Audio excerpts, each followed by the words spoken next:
In military term, may apat tayo na iba't ibang klase ng paggawa ng rope. Ito ay bight. Pag ineke siya, loop. Pag isinablay natin, pinasok, ito ay hitch, half hitch, and then ang huli, overhand. Okay, mag-start tayo sa joining knot. Magawa tayo ng square knot.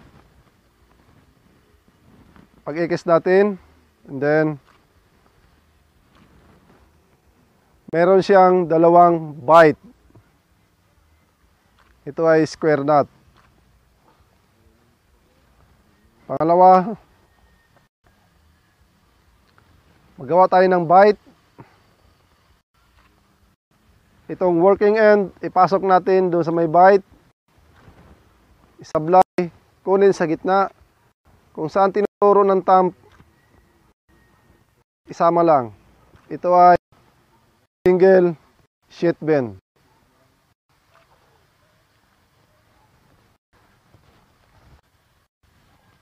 Gagawa tayo ng double sheet bend. Bight, bight again. And then, working end, ipasok ulit. Tinuturo yung thumb. And then, dalawang beses. Double sheet bend. Papunta tayo sa tightening.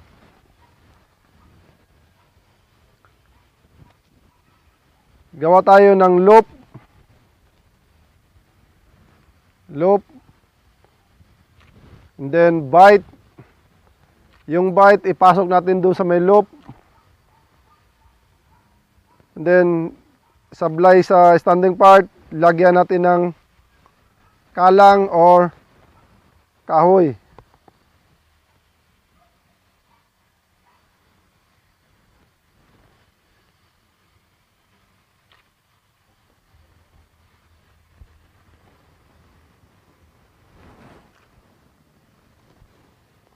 Wagoner.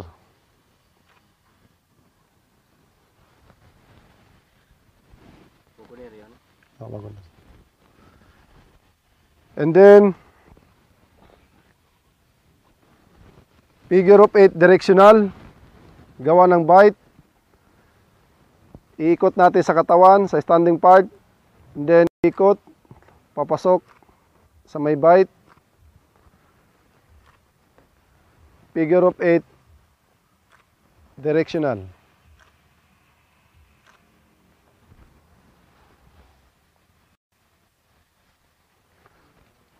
Gawa tayo ng figure of 8 loop. Gawa ng bight. Ikot uli.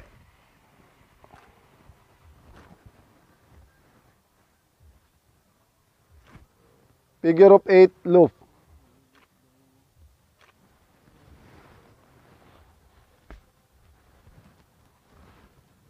Gawa tayo ng single butterfly. Gawa ng loop. Ipag-ekis yung dalawa. Kunin sa gitna yung loop. Ipasok sa butas. Single butterfly.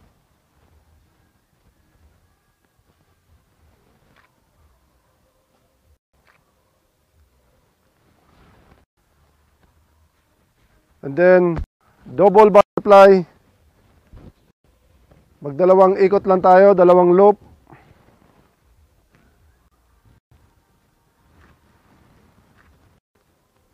Ipag-ikis uli. Kunin sa gitna.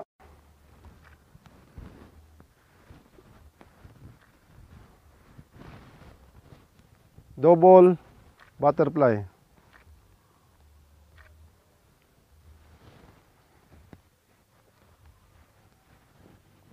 Okay, gagawa tail ng timber hitch. Para saan yan? Ito ay pag-angkor. Timber.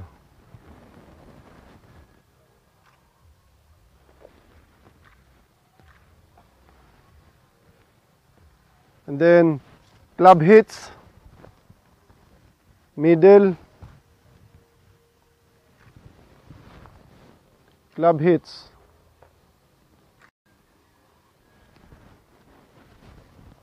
And then round turn with 2 pitches.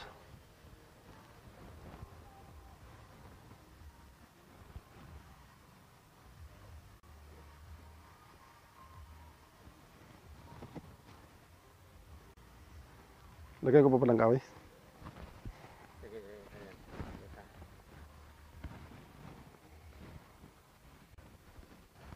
Round turn with 2 pitches.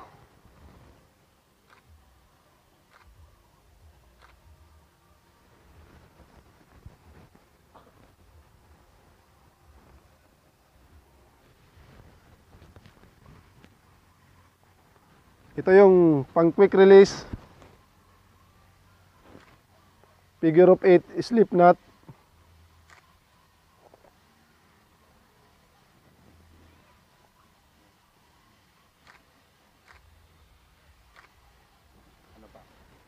Okay, gagawa ulit tayo ng prosik.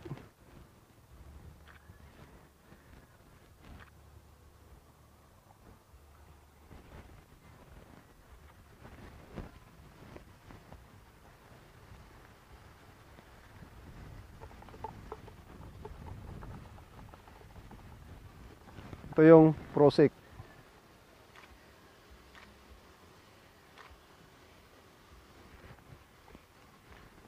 And then, gawa ulit tayo ng bowline. Gawa ng loop. Yung working end, ipasok natin. Then, doon dumaan sa baba ng standing part, pabalik sa loop. Bowline. And then, gagawa tayo ng 3-loop bowline. Ito yung ginagamit natin kung paano tayo magrarapel sa anchor. Gagawa tayo ng 3-loop bowline.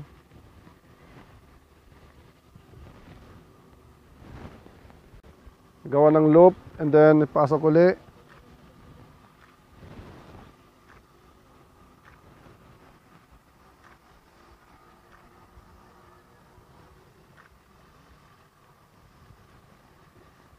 Ito yung 3-loop bowline.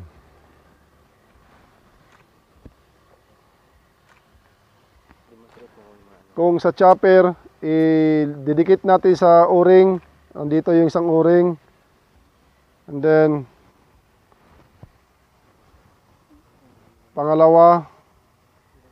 pangatlo yung, yan yung tatlong loop na ikakabit natin doon sa o-ring. Okay? Baywang ha? Okay. Gagawa tayo ng rappel seat. Ito yung paano gagawin yung rappel seat. Kunin yung middle ng lubid. Ito yung middle. Kung right-handed ka, right-handed o strong hand mong right, ang middle ng rope mo ay nasa left portion ng katawan. Uulitin ko. Itong middle ng rope mo ay nasa left portion ng katawan. Ang rope na to, sabihin mo lang ha. Sige, okay na. Ang rope na to may habang 13 feet.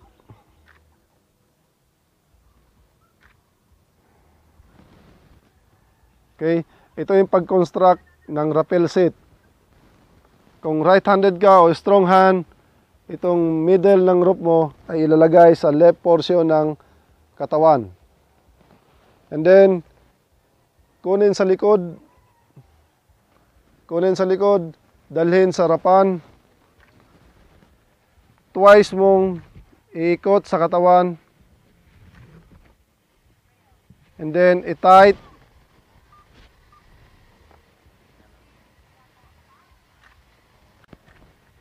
And then, sa likod, kunin sa likod.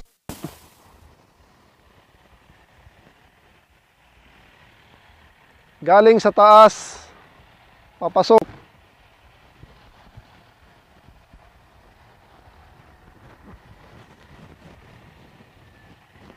And then pull.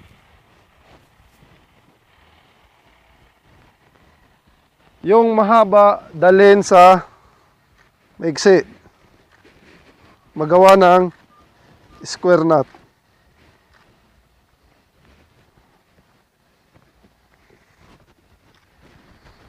Okay? So, sabihin mo, ganyan lang. Ito yung ganito lang yung paggawa ng rappel seat.